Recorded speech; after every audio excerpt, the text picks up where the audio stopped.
Gate number 5 पर शुएब शाहीन और फवाद चौधरी के दरमियान। अस्सलाम पाकिस्तान।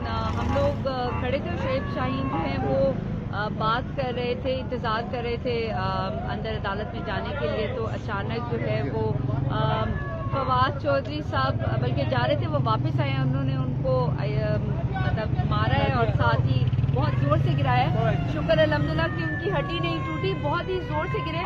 और मैं थोड़ी दूर खड़ी थी, फिर उन्हें जाके वहाँ से उठाया है और उनके हाथों पे भी थोड़ा सा जख्म आया है, लेकिन अल्लाह का शुक्र है कि वो बच गए। बहुत ही खतरनाक गिरा है। एक दूसरे को बुरा भला दिखाया। आई थिंक कोई भी शायद कोई जो मुझे बाद में मैंने पूछा कि हुआ क्या है, तो वो कह रहे थे कि कोई प्रेस टॉक पे कोई बात होगी, लेकिन बिल्कुल जो ये शुएब शाहीन को आज जिस तरीके से फिजिकल हुए हैं, ये नहीं होना चाहिए।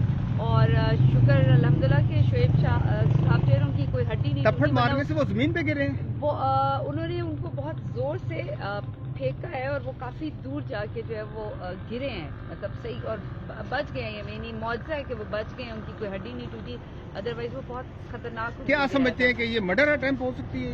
नहीं नहीं नहीं नहीं, बट फिजिकल नहीं होना चाहिए। फवाद चौधरी साहब को चाहिए कि जो भी इख्तलाफात हो वो जुबान से, आप अपने कलम जुबान से बोला करें, लेकिन ये फिजिकल होना बिल्कुल नहीं है। एक वो सीनियर वकील भी हैं, एक दूसरे के साथ आप सियासत में भी बातचीत करते हैं, लेकिन एक मारना ऊपर से गिरा देना